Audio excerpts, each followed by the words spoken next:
Una cita con la palabra es un podcast que tiene como propósito proporcionar una herramienta a los lectores de la Biblia para que saquen el mejor provecho a cada libro de las Sagradas Escrituras, pues antes de enfrentar su lectura y estudio tendrán una visión general de cada uno de sus libros.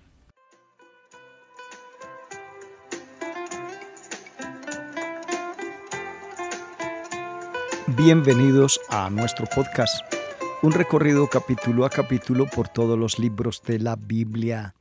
Levíticos capítulo 1 al capítulo 7.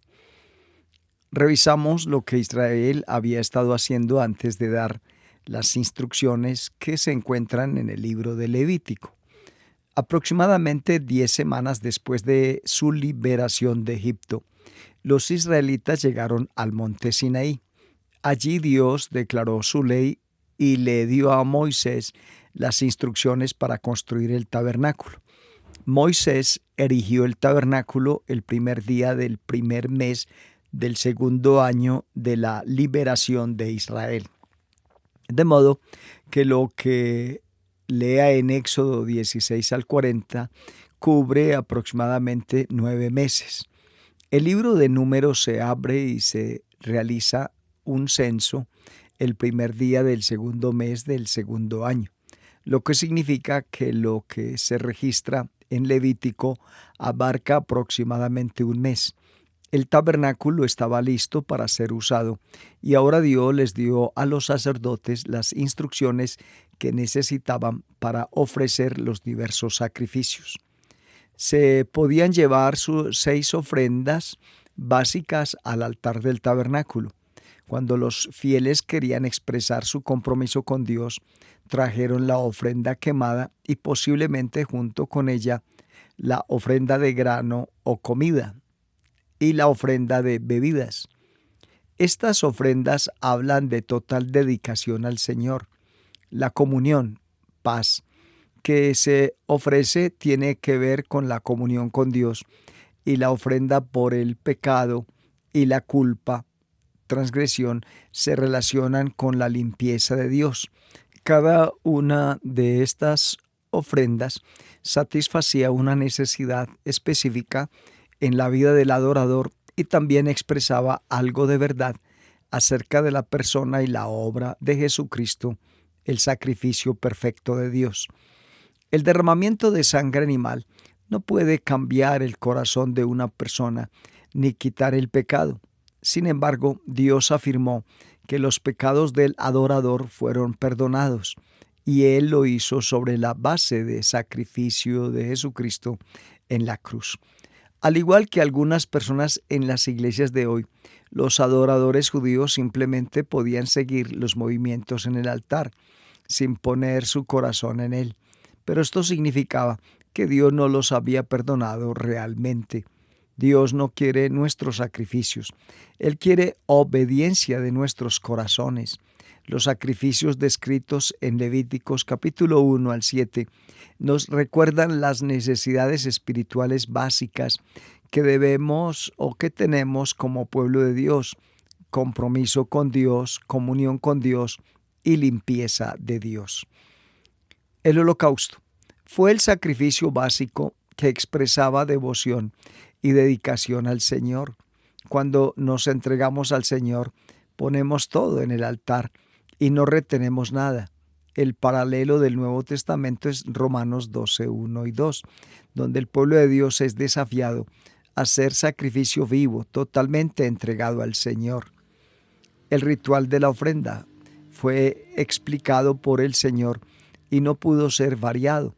El sacrificio tenía que ser un animal macho de la manada o el rebaño, o podría ser un ave, y el adorador tuvo que llevar el sacrificio a la puerta del tabernáculo, donde un fuego ardía constantemente sobre un altar de bronce.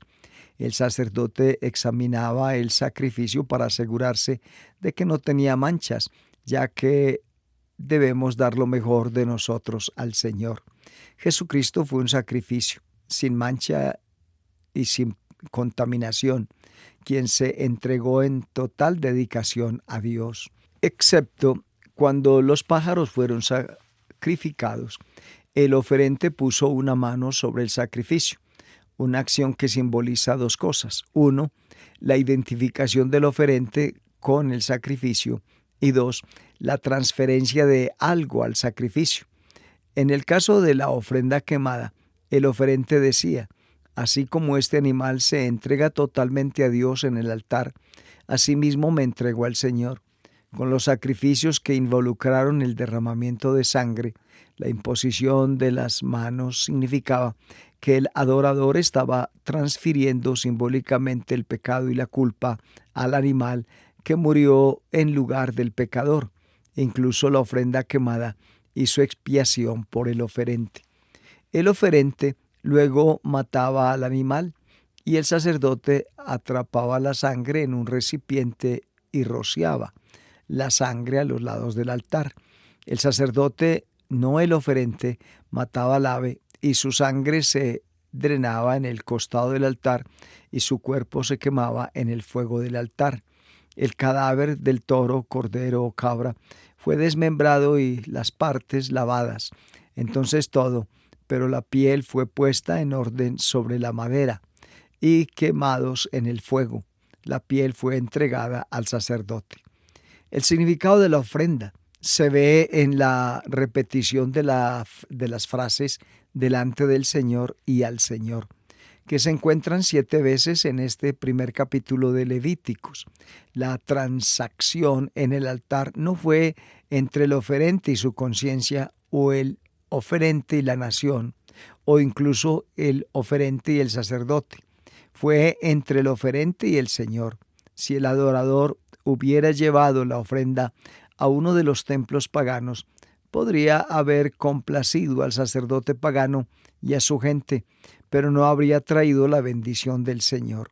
La frase sabor dulce se usa 3 veces en este capítulo y 8 veces en los capítulos 1 al 3, y significa un aroma fragante. Ya que Dios es espíritu, Él no tiene un cuerpo, pero los términos físicos se usan en las Escrituras para representar las acciones y respuestas de Dios. En este caso se representa a Dios como si oliera un aroma fragante y si sintiera complacido con Él.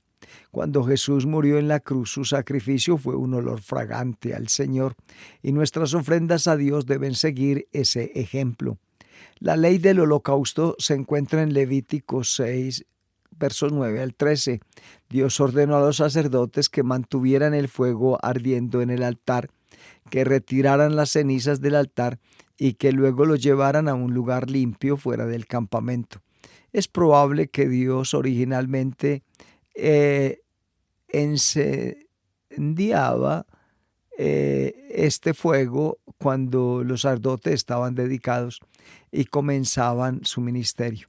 Debido a que las cenizas eran santas, no podían ser eliminadas en el basurero del campamento, sino que tenían que ser llevadas a un lugar que estaba ceremonialmente limpio. Incluso la cosecha del ave se puso en las cenizas y no se trató como basura.